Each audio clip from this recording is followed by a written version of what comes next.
makers from the National Opera Company to supply a detachment of royal troops with Russian uniforms. Then on June 22nd, the disguised soldiers raided a friendly outpost along the border, believing the lie that the attack was the handiwork of the Russian Empress Catherine's army. The national legislature in Stockholm authorized the monarch to retaliate in kind from the Russian attack.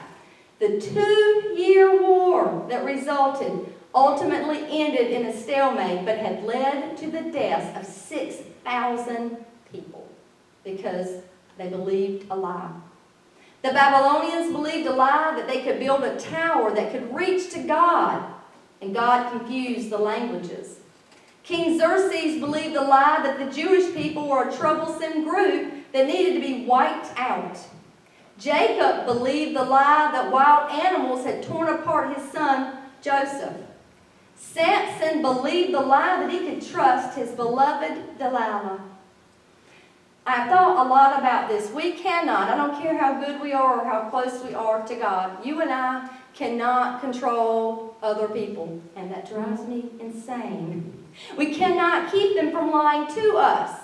We can't email them and tell them to stop. We can't tell them that God's going to get them one day. We can't make them stop lying to us and our friends and our neighbors, and we can't make them do it. Because on any given day, men and women that we know and interact with may lie to us. That could be our boss, it could be our friend, just people you see every day. Those in positions of power may lie to us and the whole nation or the whole world. And the problem is people who have a bigger platform than you and I do at the office, like on the news or on a computer, can lie to a lot more people at one time. We cannot stop people from lying to us and our friends and our neighbors. But we can, as individuals, be aware of the importance of discerning and not believing the lies.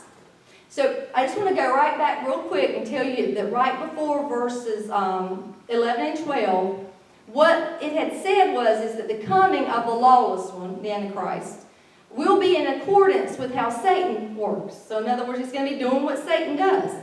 He will use all sorts of displays of power through signs and wonders that serve that lie. And all the ways that wickedness deceives those who are perishing. They perish because they refuse to love the truth and so be saved.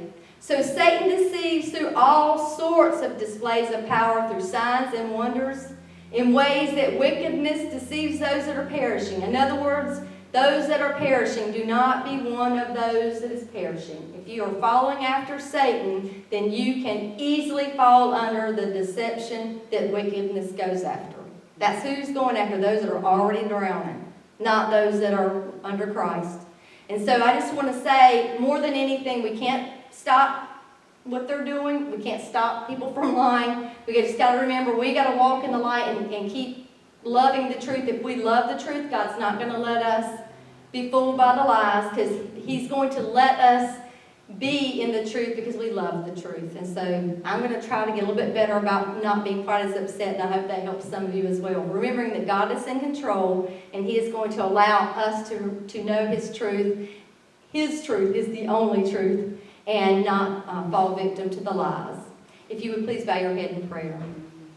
Dear Lord, this is a very complex world that we find ourselves in, and I cannot help but think so many times, Lord, that you knew when you put out your calendar of where we all would be in time and place, that you knew from the beginning of time where you would place all of us in the story of history. And so we would not be here at this time and this juncture in history if you did not believe fully that we are capable of being able to walk the walk we need to walk with you, and to be able to learn from you, and to be able to stand for you at this time and this place. And so, Lord, we do ask that you continue to hold our hands during the times that is a little rough sometimes, and Lord, to continue to hold us up and give us the encouragement that we need, and let us continue to be bonded as a church body, and to be able to continue to be a light to the world outside, because sometimes the darkness is all they see.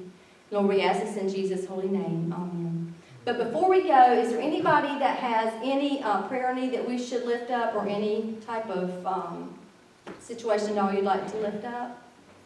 No? Okay. All right, I just wanted to make sure. So, again, if you want to put your offering in the plate on the way out, we will see each other next week.